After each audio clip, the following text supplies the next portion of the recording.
नमस्ते दोस्तों, हर हर महादेव। आपका स्वागत है मेरे इस चैनल में। आज मैं आपको एक ऐसी कहानी सुनाने जा रहा हूँ जो दिल को छू जाएगी और शायद आपको अपने अपनों की अहमियत और भी गहराई से महसूस कराएगी। उस दिन आसमान अचानक इतना काला हो गया था जैसे किसी ने सूरज को छुपा लिया हो। हवा में अजीब सी बेचैनी थी। पेड़ों की टहनियां इस तरह हिल रही थीं जैसे वे किसी अनजाने खतरे की चेतावनी दे रही हों। और उसी जंगल के बीच 3 छोटी छोटी बहनें अकेली खड़ी थीं, जिनकी आंखों में डर साफ दिखाई दे रहा था। उनका नाम था राधा, गीता और सबसे छोटी काजल। तीनों एक छोटे से कच्चे घर में अपनी माँ के साथ रहती थीं। घर गरीब था लेकिन प्यार से भरा हुआ। उनकी माँ दिन रात मेहनत करती थी ताकि उनकी बेटियां कभी भूखी न सोएं। राधा सबसे बड़ी थी, जिम्मेदार और समझदार। गीता थोड़ी शरारती थी लेकिन दिल की बहुत अच्छी। और काजल, वो तो अभी बहुत छोटी थी, जिसे हर चीज से डर लगता था। उस सुबह माँ जल्दी जल्दी काम पर जाने के लिए तैयार हो रही थी। उसने आसमान की ओर देखा। बादल घिरते जा रहे थे। उसने चिंता भरी आवाज में कहा, आज मौसम ठीक नहीं लग रहा, तुम तीनों घर से बाहर मत जाना। राधा ने सिर हिलाया। ठीक है माँ, हम घर पर ही रहेंगे। माँ ने तीनों को प्यार से गले लगाया और काम पर चली गई। शुरुआत में सब ठीक था। तीनों बहनें घर के अंदर खेल रही थीं। लेकिन धीरे धीरे बादल छटने लगे और हल्की धूप निकल आई। हवा भी ठंडी और सुकून देने वाली हो गई। गीता खिड़की के पास गई और बाहर देखते हुए बोली, अरे देखो, मौसम तो अच्छा हो गया है। माँ ने बेवजह डराया था।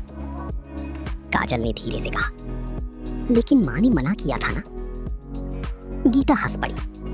अरे हम बस थोड़ी देर के लिए जंगल के किनारे तक जाएंगे और तुरंत वापस आ जाएंगे। राधा कुछ पल चुप रही। उसे माँ की बात याद थी, लेकिन बहनों की खुशी देखकर उसने सोचा कि थोड़ी देर में लौट आएंगे। तीनों घर से निकल पड़ी। जंगल के पास पहुंचते ही ठंडी हवा उनके चेहरे को छूने लगी। चारों तरफ हरियाली थी, फूलों की खुशबू थी और चिड़ियों की आवाजें। कुछ देर के लिए वे सब कुछ भूल गईं। वे तितलियों के पीछे भागने लगीं, पेड़ों से फल तोड़ने लगीं और हंसती खेलती जंगल के अंदर चली गईं। समय का पता ही नहीं चला। अचानक आसमान फिर से बदलने लगा। काले बादल तेजी से घिर आए। हवा तेज हो गई। पेड़ों की आवाज अब डरावनी लगने लगी। काजल डरकर राधा का हाथ पकड़ते हुए बोली, दीदी, मुझे डर लग रहा है। राधा ने उसे अपने पास खींच लिया। डर मत, हम अभी घर चलते हैं। लेकिन जैसे ही उन्होंने वापस जाने का रास्ता ढूंढना चाहा, सब कुछ बदल चुका था। हर दिशा एक जैसी लग रही थी। गीता घबराकर बोली, ये रास्ता तो हमने नहीं देखा था। हवा और तेज हो गई। बारिश की पहली बूंद गिरी और फिर देखते ही देखते मूसलधार बारिश शुरू हो गई। तीनों पूरी तरह भीग गई। बिजली इतनी जोर से कड़क रही थी कि हर बार दिल कांप उठता था। काजल रोने लगी, दीदी, हम घर नहीं जा पाएंगे क्या? राधा के चेहरे पर भी डर था, लेकिन उसने खुद को संभालते हुए कहा, नहीं, हम जरूर जाएंगे, बस साथ रहना है। तभी अचानक एक बहुत तेज आवाज हुई। पास ही एक बड़ा पेड़ टूटकर गिर गया। तीनों डर के मारे चीख पड़ी। गीता की आंखों में आंसू आ गए। हमसे गलती हो गई, हमें नहीं आना चाहिए था। राधा चुप थी। उसे भी अपनी गलती का एहसास हो रहा था। बारिश और तेज होती जा रही थी। ठंड बढ़ रही थी। काजल कांप रही थी।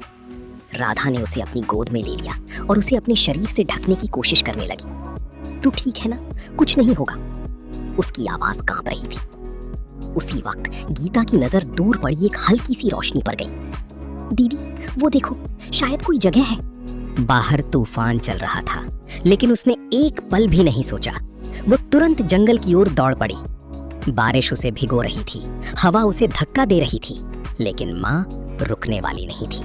वो हर तरफ पुकार रही थी, बेटियों, कहाँ हो तुम? उसकी आवाज तूफान में खो जाती थी। उधर झोपड़ी में बैठी तीनों बहनें अब बहुत कमजोर हो चुकी थी। काजल की हालत सबसे खराब थी। राधा उसे संभाल रही थी, लेकिन उसकी अपनी ताकत खत्म हो रही थी। गीता ने रोते हुए कहा, अगर हमें कुछ हो गया तो माँ अकेली रह जाएगी। ये सुनकर राधा की आंखों से आंसू बह निकले। तभी अचानक झोपड़ी का दरवाजा तेज हवा से खुल गया। तीनों डर के मारे सिमट गई और उसी पल एक जानी पहचानी आवाज गूंजी, राधा, गीता, काजल। तीनों ने एक साथ सिर उठाया। माँ, दरवाजे पर खड़ी थी, पूरी तरह भीगी हुई, कांपती हुई, लेकिन उसकी आंखों में सिर्फ अपनी बेटियों की चिंता थी। तीनों दौड़कर उससे लिपट गईं। वो पल ऐसा था जैसे मौत के मुंह से जिंदगी वापस आ गई हो। माँ ने उन्हें कसकर पकड़ लिया, जैसे अब कभी छोड़ना नहीं चाहती। उसकी आंखों से आंसू रुक ही नहीं रहे थे। तुम ठीक हो ना? वो बार बार पूछ रही थी। तीनों बस रो रही थी। उस तूफान में, उस अंधेरे में वो एक गले लगना ही सबसे बड़ी रोशनी बन गया। माँ उन्हें धीरे धीरे घर, क्योंकि अब वे अकेली नहीं थी। घर पहुंचकर माँ ने उन्हें सूखे कपड़े पहनाए, गरम खाना दिया और अपने पास सुला लिया। तीनों बहनें माँ से लिपटकर सो गईं। उस रात के बाद सब कुछ बदल गया। राधा और गीता पहले से ज्यादा समझदार हो गईं। और काजल अब भी डरती थी, लेकिन उसे पता था कि उसकी माँ हमेशा उसके साथ है। और माँ, उसने उस दिन ये बात और गहराई से महसूस की कि दुनिया की सबसे बड़ी ताकत एक माँ का प्यार होता है। अगर ये कहानी आपके दिल को कहीं छू गई हो तो इसे अपने दोस्तों और परिवार के साथ जरूर शेयर करें। और ऐसे ही दिल को छू लेने वाली कहानियों के लिए लाइक, शेयर और सब्सक्राइब करना ना भूलें।